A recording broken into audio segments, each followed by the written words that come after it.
Então, repetindo, vamos lá? O texto base para a meditação desta noite é Neemias, capítulo 2, versículos 17 e 18. Nós temos por meta esse ano, estabelecida pela igreja, 2026, o ano da reconstrução. E aqui, com a leitura desse texto, ficará fácil para este vosso pastor explicar e expor o texto que ora anunciamos. Acompanhe a leitura desses dois versículos, Neemias 2, 17 e 18. Então lhes disse: estás vendo a miséria em que estamos? Jerusalém assolada e as suas portas queimadas. Vinde, pois, reedifiquemos os muros de Jerusalém e deixemos de ser opróbrio. E lhes declarei como a boa mão do meu Deus estivera comigo, e também as palavras que o rei me falara. Então disseram: disponhamo-nos e edifiquemos. E fortaleceram as mãos para a boa obra. Você pode dizer amém? Amém. Esse texto é o texto base da nossa meditação neste primeiro domingo do ano de 2026. O ano de 2026 foi marcado por grandes e fortes emoções. Ou melhor, o ano de 2025. 2026, ele nos reserva grandes e fortes emoções também. Mas isso dependerá exclusivamente de como você vai conduzir a sua vida. Mas, fazendo uma breve retrospectiva, 2025 foi um ano difícil porque nós tivemos perdas irreparáveis, nós tivemos projetos inacabados, nós tivemos sonhos interrompidos, mas uma coisa é certa: Deus não se esqueceu de nenhum de nós. Deus não perdeu o controle de nada, de nenhuma situação. Deus não deixou que as coisas escapulissem pelos dedos de suas mãos, né? Isso na teologia é um antropoformismo, é nós darmos sentimentos e formas a um Deus que é Espírito. Nós conseguimos aqui pelo menos dar aos irmãos uma ideia de que muitas coisas que aconteceram em 2025 não foi aquilo que você imaginou, não foi Deus perdendo o controle, não foi você entregando os pontos, foi apenas uma questão dos desígnios de Deus. Se assim não fora, todos os discursos de final de ano e de um ano que se inicia, seria diferente, mas parece que as pessoas não mudam, elas continuam contumazes em suas declarações, que Deus tem a obrigação de nos dar um ano bom, como se dependesse exclusivamente de Deus. Só que, na verdade, depende muito mais de mim e de você. E quando nós olhamos para o texto aqui lido, nós nos deparamos com uma situação de um homem chamado Neemias, que era copeiro-chefe na casa do rei Artaxerxes. Essa função era uma função de muita confiança, de muita fidelidade, de muito compartilhar de coisas pessoais. E esse homem, ele participava de decisões importantes na casa do rei. Então preste atenção no que eu vou te dizer agora. Ele participava de decisões tão importantes que aconteceu que a notícia de que Jerusalém estava arruinada, de que as suas portas estavam queimadas, de que havia miséria, de que estavam completamente assolados, que os muros precisavam ser reedificados, isso chegou e quebrantou o coração de Neemias. Ele foi compelido, ele foi convidado, como lemos, a se dirigir a Jerusalém, para que ele pudesse, como muitos de nós, precisamos nos colocar na brecha, para que os muros sejam reconstruídos.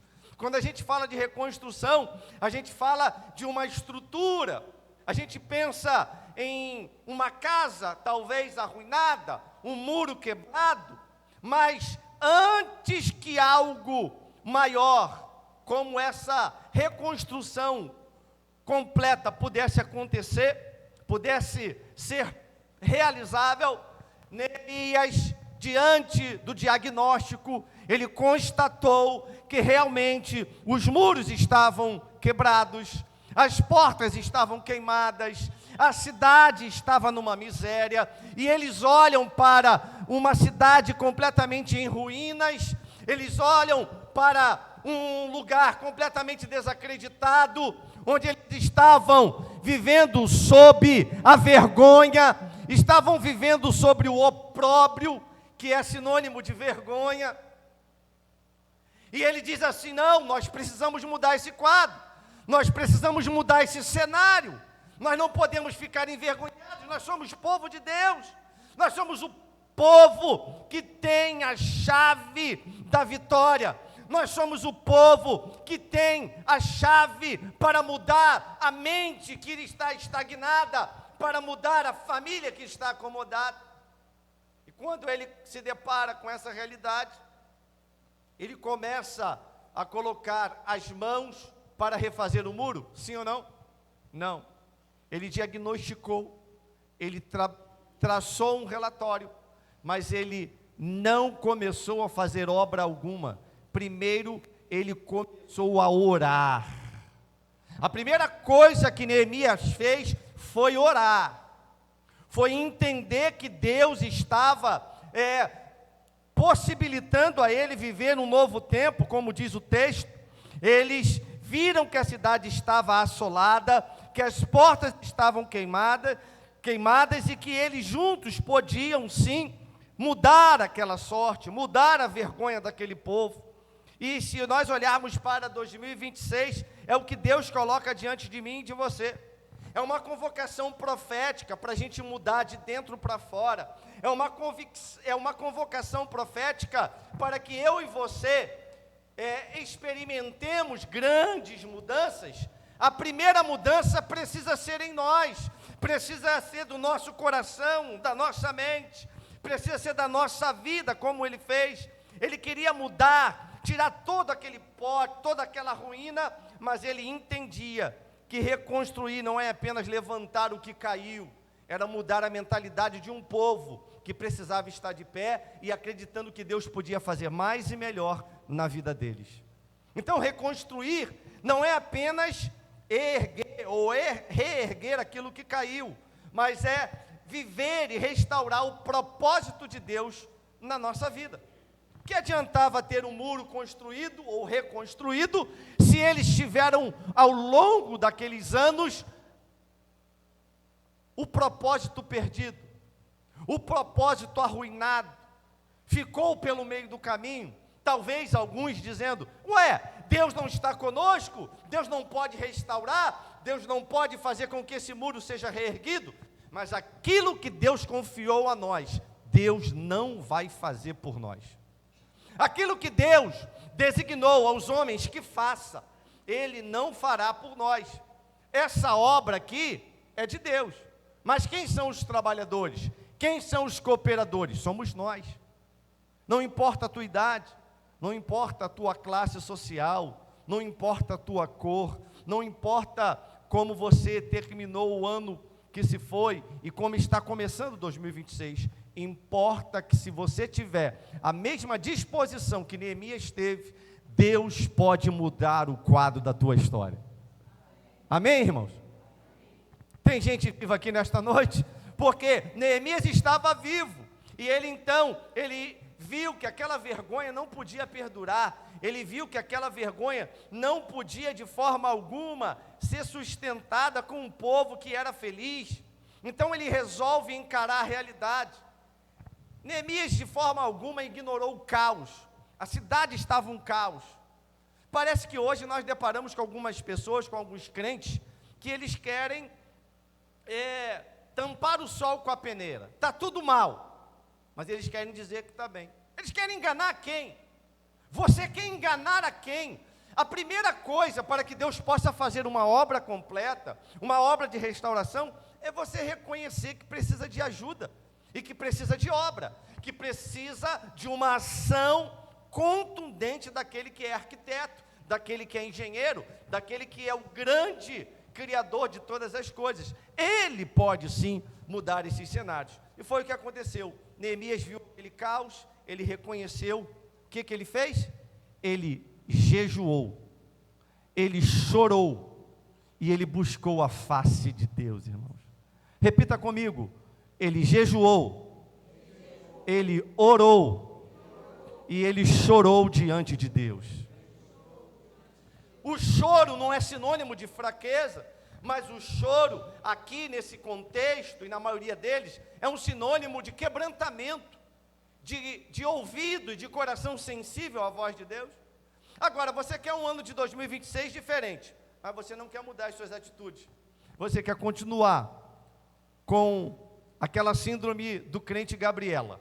Eu nasci assim, eu vou morrer assim. E você não pode, porque isso é uma das maiores ignorâncias que existe. Você não pode achar que você não tem uma chance de mudança. Você não pode achar que o homenzinho que nasceu torto não possa ser endireitado pelo Senhor. Quem nunca conheceu, quem nunca ouviu, quem nunca cantou, havia um homenzinho torto, que morava numa casa torta. Sua vida era toda torta. Mas um dia o homenzinho torto, a Bíblia encontrou, e tudo que era torto, Jesus endireitou. Você pode ter chegado aqui todo torto, todo quebrado, todo escangalhado, mas se você abrir a Bíblia e aceitar o Jesus da Bíblia, Ele endireita a nossa vereda, a nossa jornada, e nós passaremos a caminhar com Cristo numa trilha, numa jornada de vitória. Você quer isso para 2026? Então a primeira coisa que você tem que fazer é a mesma coisa que Neemias fez. Ele olhou o cenário que tinham passado para ele e viu, realmente, está tudo quebrado, está tudo jogado no chão, nós precisamos fazer alguma coisa. E ele, talvez, como muitos de nós nos encontremos diante de uma situação caótica, a gente faz o que, né, dona Leotilde? Não sei o que fazer, então eu vou orar, eu vou jejuar, eu vou pedir ao Senhor que me mostre o que eu devo fazer. E ele começou nesse projeto de oração, ele começou a reconstruir isso de uma forma espiritual, de uma forma muito planejada, e é o que nós precisamos fazer também em 2026. Eu e você precisamos reconstruir, recomeçar a nossa vida, parando de fingir que está tudo bem. Parando de fingir que está tudo bem com a pessoa da igreja que você não fala desde o ano passado. Fingindo que está tudo bem com o seu pai, com a sua mãe. Você precisa pedir perdão a Deus, você precisa pedir perdão a Ele, a ela, para que a sua jornada realmente seja uma jornada de vitórias. Aí você quer um ano novo, mas com velhas práticas. Não foi isso que Neemias queria. Neemias estava querendo tocar no coração daquele povo, que era aguerrido, que era determinado, mas que durante anos ficou desacreditado, ficou descrente de que algo podia acontecer. Pare para pensar, se 2025 também não foi assim para alguns, mas quando Deus manda alguém, e os sonhos começam a ser avivados, as coisas começam a acontecer, o Deus que estava fora começa a controlar aquilo que ele nunca deveria ter perdido o controle, não por uma ação dele, mas porque nós dissemos, não, deixa que eu conduzo, deixa que eu comando, o Senhor fica lá do lado de fora, aqui quem manda sou eu. E aí o Senhor, Ele respeita. Mas aqui no contexto da história de Israel, Neemias, que era um copeiro, não era um simples copeiro, era um copeiro-chefe, ele tinha a possibilidade de servir o rei. Era ele que levava as uvas para o rei, era ele que levava a comida preferida do rei. Ele era um homem de confiança, ele era um homem que gozava de prestígio, de prerrogativas que outros não tinham. Então, ele estabeleceu uma estratégia. Fale após mim. A estratégia de Neemias é simples. E eu posso tê-la também em 2026. Neemias fez o seguinte: ele dependeu exclusivamente de Deus. Então diga assim: a dependência de Deus é o primeiro passo para viver uma grande reconstrução. O problema é que as pessoas não querem depender de Deus. Elas acham que se você submeter tudo a Deus vai demorar. Aí as pessoas preferem os atalhos. Aí elas preferem um caminho mais curto. E aí você atrapalha tudo. E aí você convida o Deus da obra para sair do planejamento, para sair do projeto. E aí as coisas começam a dar errado. Pare para pensar e veja se não foi assim que aconteceu na sua vida. Quando você pecou, quando você se afastou, quando você traiu, quando você mentiu, quando você fez isso, Deus está dizendo: ué, está me jogando para escanteio? Tá bom, leva a vida aí, eu estou aqui. Se você precisar, você vai encontrar um Deus que não divide a sua glória com ninguém, mas que precisa ser exaltado na beleza da sua santidade, que precisa ser reconhecido como o único Deus que opera sinais e maravilhas. Ele continua ainda reconstruindo sonhos, ele continua ainda reconstruindo vidas, famílias, ele continua, como diz o texto aqui do capítulo 2, que Neemias, ele começou a animar o povo, e ele animou o povo, convocando para oração, jejuando, e isto é dependência de Deus. Eu te pergunto, como você começou o ano? Pulando algumas ondas, como alguns acham que isto possa ser o mais importante? Eu não tenho nada contra quem faça isso, mas para nós, o mais importante é depender de... A pessoa quer pular a onda, ela pode pular a onda, mas o que adianta você pular a onda e viver uma vida longe dos preceitos estabelecidos por Deus, dos ditames, das regras que Ele estabeleceu para nós viver? Às vezes nos deparamos com situações um pouco diferentes, como a de Neemias, mas Neemias, nessa dependência de Deus, segundo o texto, ele orou por 4 meses. Irmãos, ele ficou orando 4 meses. Então, antes dele fazer alguma coisa, ele orou. Às vezes as pessoas, elas têm uma ideia, elas sequer perguntam se Deus está aprovando aquilo. E eu vou te dizer uma coisa muito desafiadora e séria: o fato de alguma coisa estar dando certo, não significa que Jesus está aprovando. Pode estar dando certo, mas Deus não está aprovando. Nós nos deparamos com vários exemplos bíblicos, e uma coisa que eu olho para esse texto bíblico e me chama a praticidade para a nossa vida em 2026, é que não basta desejar mudança, não basta desejar o cenário diferente, é preciso planejar e pedir a Deus a direção, a estratégia correta para alcançar aquilo que você quer como mudança. Isto é ter a autorização do Pai, isto é ter a autorização de Deus para prosperar. Prosperar com a autorização de Deus significa dizer que você tem a melhor de todas as conquistas e vitórias. Tem muita gente, como o ano que se foi, que colocou todas as suas fichas, apostou tudo que tinha e que não tinha, na vida de um político, na mão de um político. De repente, literalmente, apostou tudo naquilo que ele não tinha, numa aposta literal, esquecendo de confiar em Deus, esquecendo de confiar naquele que já está no amanhã. E Ele conhece o nosso amanhã, Ele já sabe, já tem preparado para mim e para você um futuro glorioso em nome de Jesus, irmão.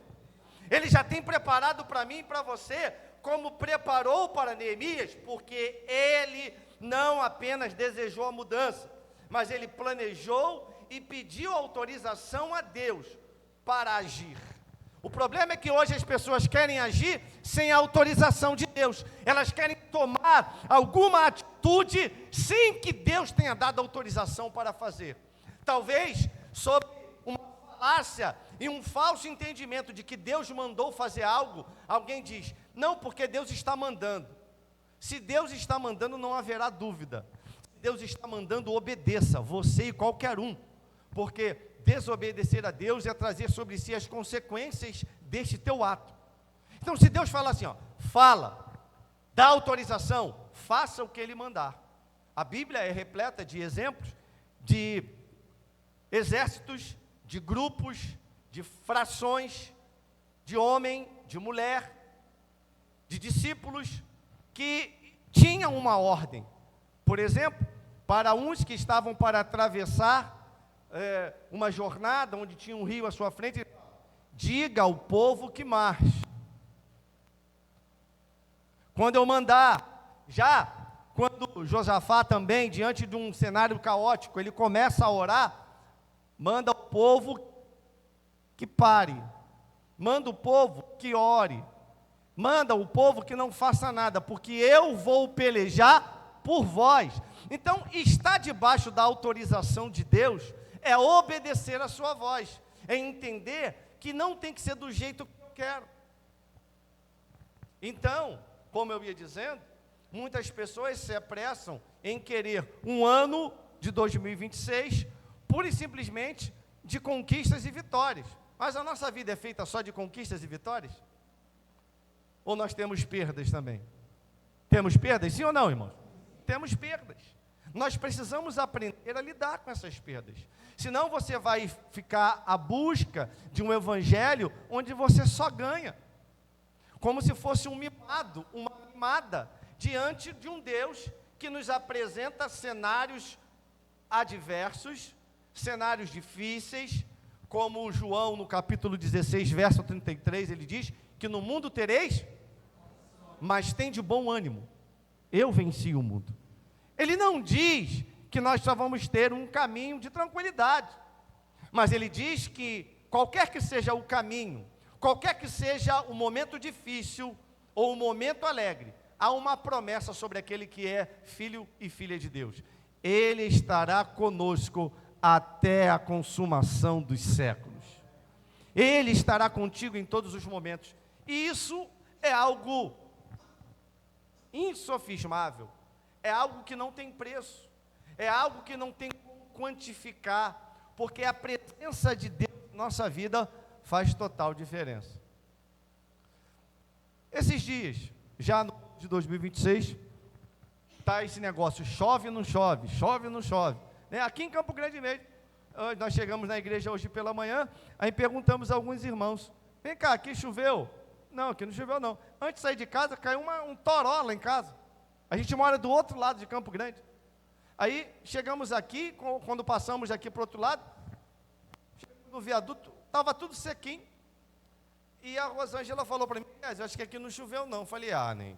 Deve ser o carro que já passou, já secou. Aliás, não deu tempo. Acabou de chover lá. A nuvem, ela passa. E às vezes parece, para alguns irmãos, que tudo isso é uma obra do acaso. Parece para alguns irmãos que essas coisas não acontecem sob o controle daquele que tem tudo na palma de suas mãos. Parece que Deus, ai meu Deus, quase que ele pede para Satanás, quase que o diabo ganha de Deus, ai foi por um triz. Não, o nosso Deus, ele é vitorioso, irmão. O que ele espera de nós para 2026 é que as suas atitudes estejam alinhadas com a vontade dele, com a sua palavra, para que nós sejamos também vitoriosos em 2026, amém? Então, o que Neemias fez? Jejuou, orou e pediu autorização a Deus para agir. Por quê? Oração sem ação é uma oração morta.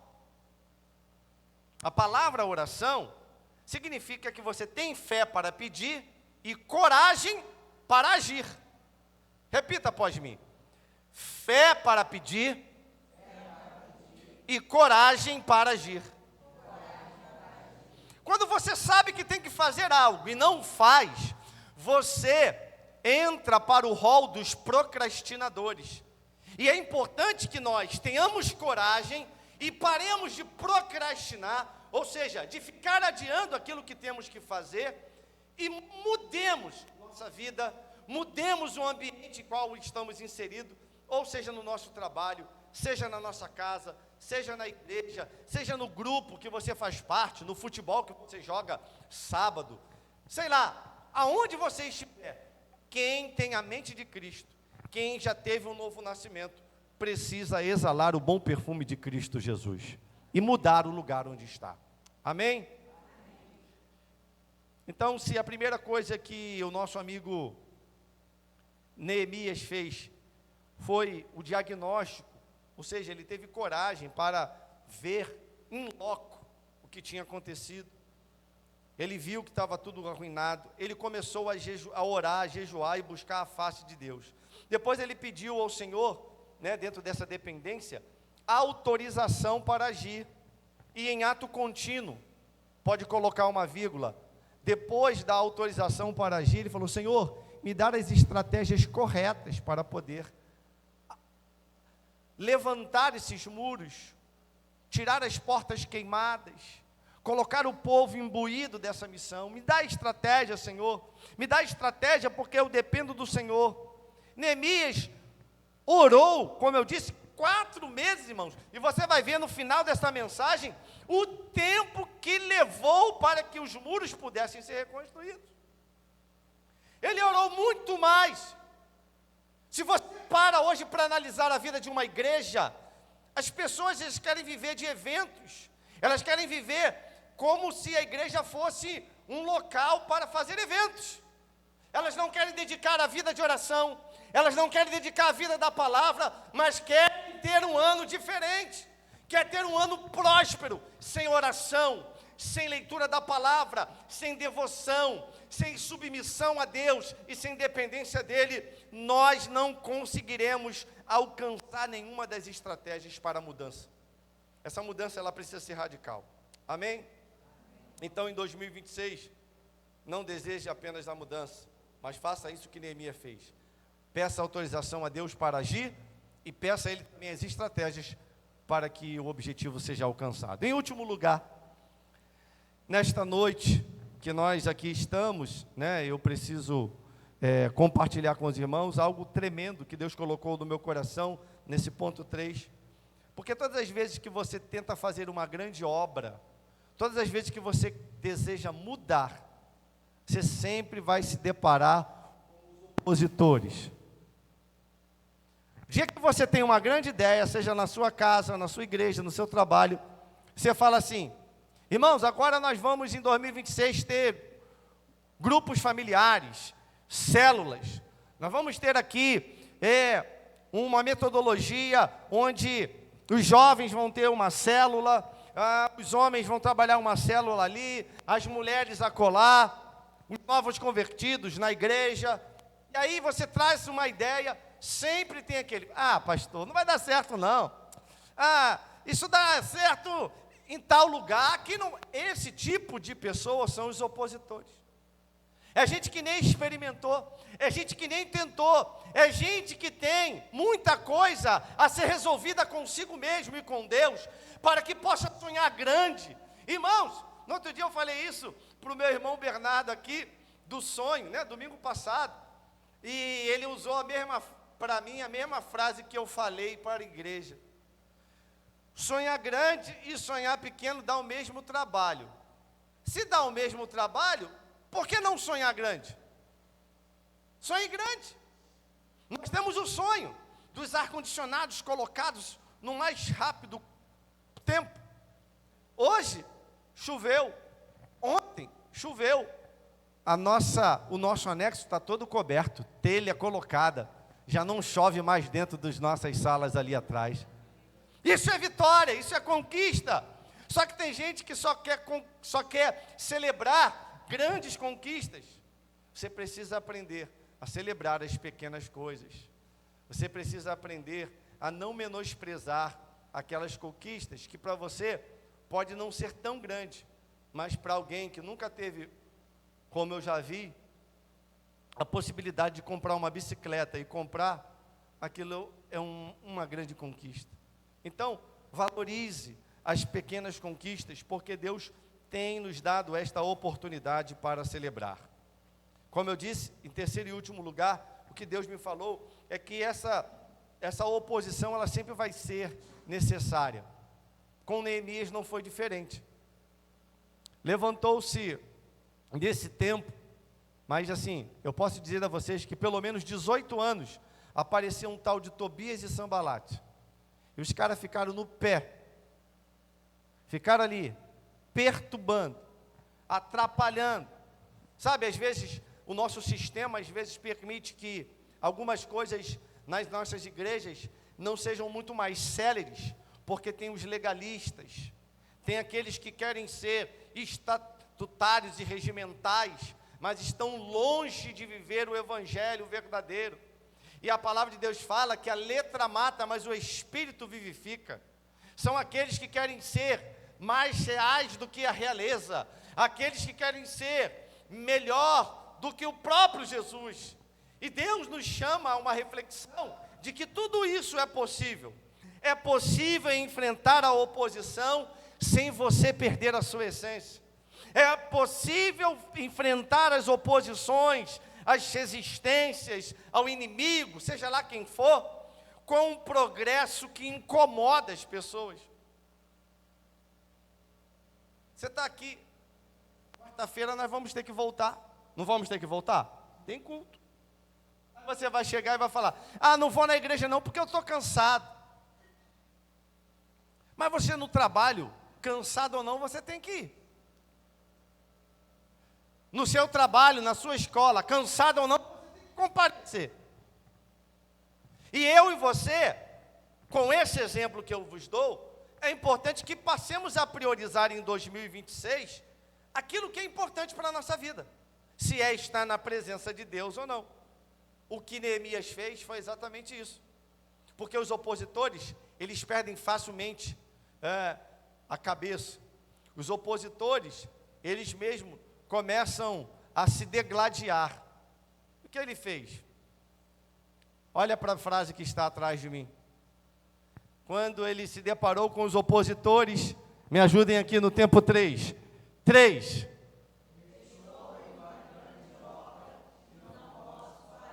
Agora, a primeira coisa que muitos fracos fazem, diante da primeira pressãozinha, é parar. Ah, no pastor eu não quero não conta mais comigo, chama outro, vou para outra igreja, aqui está muita pressão, aqui tem muita atividade, eu quero algo mais light, mais soft, eu quero ficar no banco, eu quero ficar aqui quietinho, pastor, me esquece.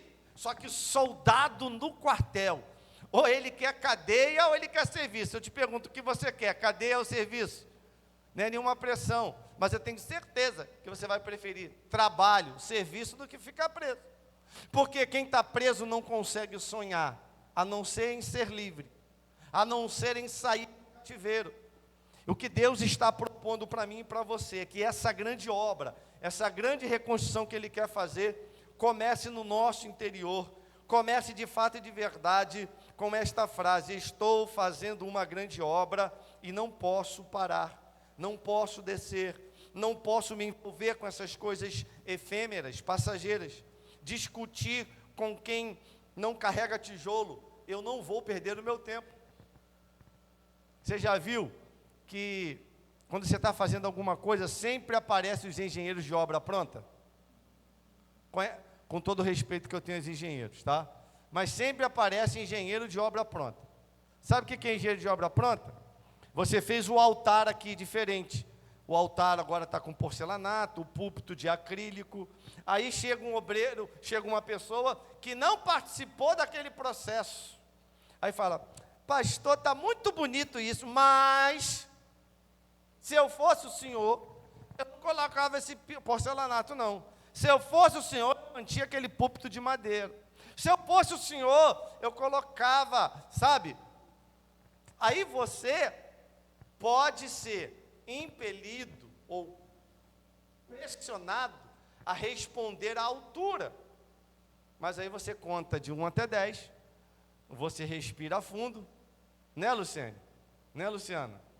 Você respira fundo, é verdade, mas ficou bonito assim mesmo, toda a igreja gostou, o único que não gostou foi você, e nós somos congregacionais, e a maioria venceu. O bom congregacional, mesmo que tenha perdido a sua ideia, a sua proposta, ele demonstra aceitar o nosso sistema. E aí a pessoa não gosta. Por quê? Porque é o tipo de cenário em que alguém sempre quer ter razão. E Neemias entendeu, eu não posso ter razão em tudo, eu vou ter que escolher em ter razão em tudo ou ser feliz. E ele queria ser feliz. E você só é feliz totalmente quando você depende de Deus. Quando a paz que excede todo entendimento habitar ricamente em teu coração. Amém? Cheguei em casa hoje da escola dominical, recebi uma mensagem de uma pessoa que estava na escola dominical e disse assim: pastor, como é bom estar aqui na escola dominical aprendendo a palavra de Deus. Como eu tenho crescido na escola dominical. Como eu sinto paz, a palavra que a pessoa usou, como eu sinto paz restauradora no meu coração, de tanto tempo que eu perdi nesse mundão, e hoje eu encontro em Jesus tudo que eu andei por aí procurando. Eu falei, vamos caminhar juntos, meu irmão, Deus tem coisas grandes para a sua vida ainda, Deus tem restituição para a tua casa, Deus tem muitos sonhos a fazer através de você e em você, e é isso. Esse é uma visão que Neemias tinha. Ele não olhava para a dificuldade, ele olhava para as oportunidades que Deus estava dando a ele, de crescer, de ter paz e de ser útil na vida de alguém. Quando Neemias se depara então com esse grande desafio, depois de ter orado 4 meses, depois de ter dedicado na vida das famílias envolvidas no seu projeto, em orar, jejuar, ele começa então a ação. A ação é, olha, como é que foi o projeto? Como é que acontecia? Os muros eram enormes, eles eram altos e eles eram largos. Então, geralmente, cada família ficava responsável por cada pedaço, em frente à sua residência. Digamos assim, é uma forma didática que eu estou encontrando. O que eu quero dizer com isso? É que na caminhada cristã, na vida eclesiástica de cada família, de cada irmão, cada um tem uma missão a desenvolver. Não tem como todo mundo ser pastor, porque nem todos serão pastores, nem todos serão músicos, mas há um chamado específico para cada um, que seja o mais simples na sua mentalidade, ou na sua ótica, que seja arrumar a igreja, que você pensa ser simples, mas não é. Que seja alguém da mídia. Hoje os cultos são gravados, mas na época de Moisés, na época do tabernáculo, não tinha mídia, não tinha comunicação social, não tinha irmão andando para lá e para cá com o celular para registrar o momento da oração de um outro irmão. Não tinha alguém para gravar um trecho da mensagem e depois, durante a semana, soltar uma frase de efeito para que possa impactar a vida de alguém. Não tinha, a pessoa tinha que ficar ligada o tempo todo para se conectar com Deus, entender, captar que Deus estava naquele momento querendo mudar a história dela, querendo impactar a vida dela, para que pudesse ser uma diferença onde ele estiver. Eu te pergunto, o que nós podemos aprender com Neemias hoje? Para que assim possamos agir no nosso trabalho, onde nós moramos, na nossa igreja. Quando a pessoa chega com conversa afiada, igual Tobias e Sambalate chegava para falar contigo, porque tem uns Tobias e Sambalate hoje também na igreja? Tem ou não tem, irmão? Tem Tobias e Sambalate.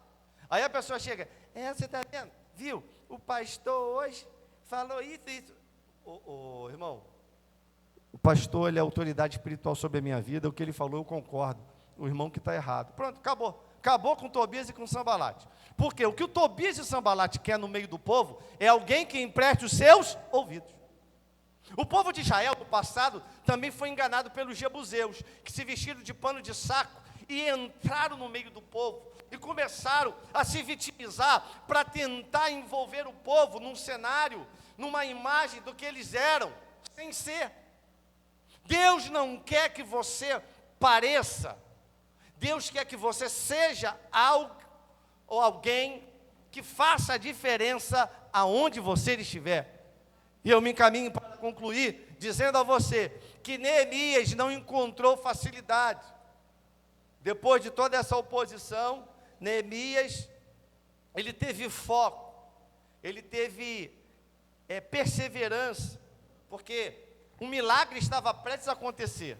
Sabe, dona Terezinha, aquilo que a gente pensa que não tem jeito, tem jeito.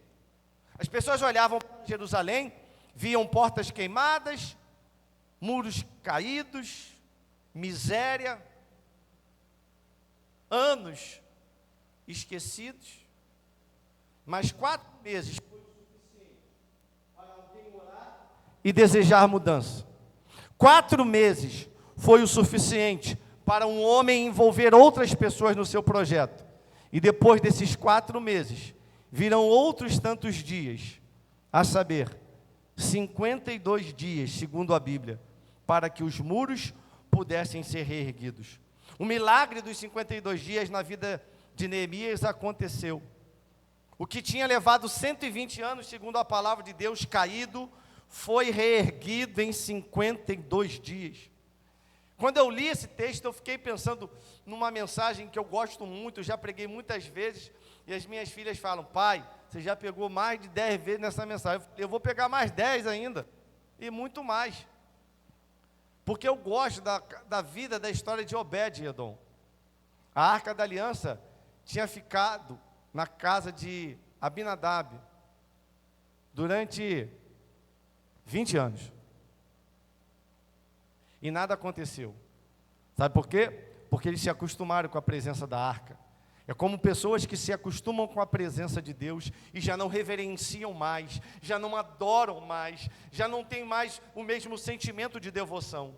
Quando ficou apenas 120 dias na casa de Obed-Edom, tudo na casa daquele camponês foi mudado. Sua família, seu emprego, sua plantação.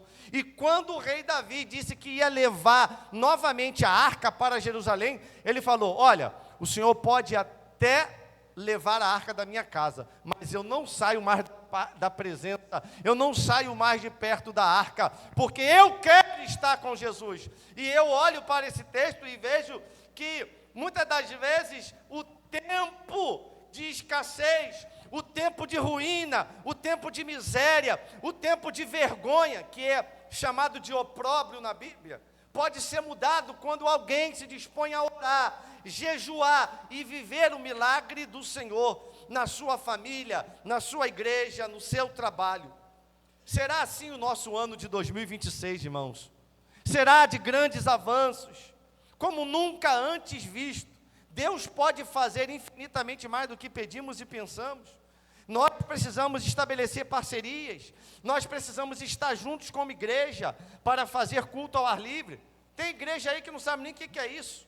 E quando fala em fazer culto ao ar livre, só quer fazer mídia, só quer fazer para colocar. Não, vamos divulgar, vamos convidar pelo WhatsApp, vamos convidar pelo Instagram. Isso é apenas um recurso. Mas a igreja, como diz o seu sentido original, chamados para fora, ela precisa sair, ela precisa ter testemunha viva, ela precisa ser um luzeiro neste lugar. Neemias queria que a igreja, que os muros pudessem ser erguidos, não apenas por uma questão de honra, mas para dizer que o Deus da obra é que faz, é que levanta, é que ergue, é que coloca de pé. E aquilo que ele coloca de pé, ainda que o homem tente te derrubar, ele não vai conseguir, porque foi a boa mão do Senhor que fez tudo isso em 52 dias. Em nenhum momento ele disse: não, fui eu, foi as famílias, foi a minha mobilização. Não, ele disse: se não fosse a boa mão, antes mesmo de acontecer, ele já tinha dito: se não fosse a boa mão do Senhor, nada disso teria sido possível. E quando acontece todo o aparato para reerguer os muros, ele não apenas reconstruiu a estrutura física, segundo o texto, ele restaurou a identidade de um povo. Diga comigo, mais do que restaurar muros, eu e você precisamos ter restaurada a nossa identidade de filho. Nós não somos órfãos, nós temos uma paternidade, e ela nasce em Jesus Cristo, o Filho de Deus. Você não está só, você tem um pai, você pode até não ter vivido em família, com um pai e com uma mãe, você pode ter sido abandonado, você pode até não ter tido sonhos, não ter comemorado nunca o seu aniversário, mas o Senhor diz esta noite para você, que eu e você, nós não estamos sozinhos, Ele está conosco e prepara um ano de 2026, de grandes reconstruções, em todas as áreas da nossa vida, na área profissional, na área espiritual, na área familiar, em todas as áreas, Deus está disponível para fazer uma grande obra e completa no nome de Jesus. Você está disposto a viver isso nesta noite? Você está disposto a se entregar este ano para que os propósitos de Deus se cumpram na sua vida? Se você está, eu te convido a ficar de pé nesta hora, em nome de Jesus. E se tem tecladista aqui para tocar no teclado, eu convido.